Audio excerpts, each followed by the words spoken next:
अगस्त 2025 की रिपोर्ट के अनुसार सुप्रीम कोर्ट में 88,417 मामले लंबित हैं। भारत के सभी उच्च न्यायालयों में यानी हाई कोर्ट्स में 63 लाख, लगभग 63 लाख से ज़्यादा मामले लंबित हैं।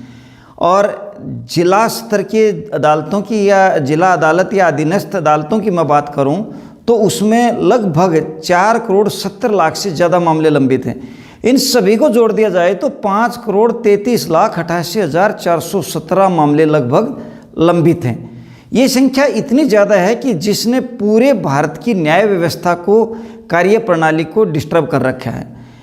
इनमें से आधे से ज़्यादा मुकदमे जो है वो झूठी शिकायतों के कारण, झूठी जांच के कारण और झूठी गवाही के कारण और झूठे एफिडेविट यानी फर्जी मुकदमे हैं बहुत सारे।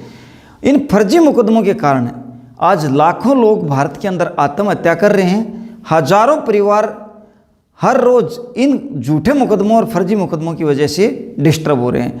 लेकिन विडंबना का विषय ये है कि इस पर ना तो कभी विधानसभाओं में कोई चर्चा होती है, ना कभी हाई कोर्ट में कोई चर्चा होती है, ना कभी सुप्रीम कोर्ट में कोई चर्चा होती है, ना कभी राज्यसभा में कोई चर्चा होती है, ना कभी लोकसभा में कोई चर्चा होती है। सवाल आता है कि ये मुकदमे कम हों कैसे।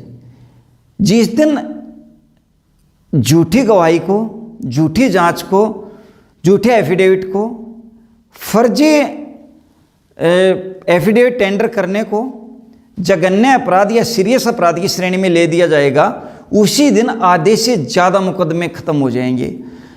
आज अगर हम चाइना की बात करें, अमेरिका की बात करें, जापान की बात करें, सिंगापुर की बात करें, और भी बहुत सारे देश हैं, वहाँ पे बहुत कम फर्जी केस या हैं ही नहीं। मुझे आज भी एक मामला ध्यान है जो उस समय का बहुत चर्चित मामला था, अमेरिका का मोनिका लेविन्स्की केस। 1998 की अगर मैं बात करूं, उस समय के तत्कालीन राष्ट्रपति बिल क्लिंटन को झूठी गवाही देने के एवज में अमेरिकन जो सीनेट है उसके अंदर तत्कालीन राष्ट्रपति बिल क्लिंटन के खिलाफ अमेरिकन सीनेट जो है महाभियोग ले आई।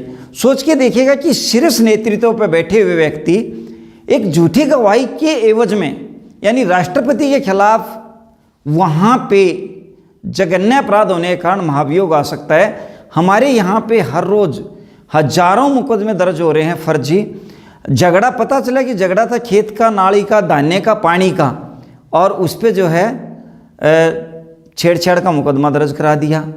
पता चला कि झगड़ा था नाली का, पानी का और गली मोहल्ले का, SC/ST एक्ट में मुकदमा दर्ज करा दिया।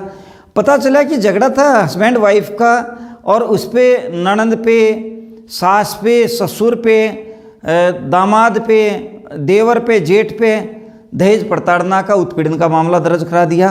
पता नहीं कितने सारे मामले हैं जो सालों साल न्यायालयों में चलते रहते हैं और 10 साल, 5 साल, 12 साल या कम ज़्यादा समय के बाद हाई कोर्ट से, सुप्रीम कोर्ट से लोग बरी हो जाते हैं। अब सवाल आता है कि क्या 10 साल, 12 साल, 5 साल या कम या ज़्यादा समय लेने के बाद कोई भी व्यक्ति अगर बरी होता है तो क्या उसकी जो उस समय की जो अवधि है या जो उसकी सामाजिक, आर्थिक, मानसिक जो प्रताड़ना रही है, क्या वो कोई वापस लौटा सकता है या उस समय को वापस लौटा सकता है?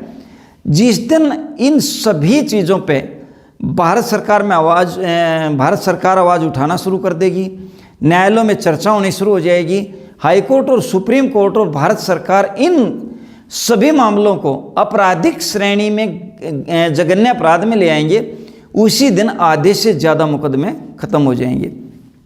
इस पे भारत सरकार को, भारत की न्याय व्यवस्था को आज ही झूठा राशन कार्ड बनवाने पे, फर्जी एफिडेविट बनवाने पे, फर्जी आधार कार्ड बनवाने पे, फर्जी वोटर कार्ड बनवाने पे और फर्जी डॉक्यूमेंट्स या फर्जी गवाही या फर्जी शिकायत करने पे सख्त से सख्त कानून लेके आना चाहिए और दोषी पाए जाने पे सख्त से सख्त सज़ा देनी चाहिए।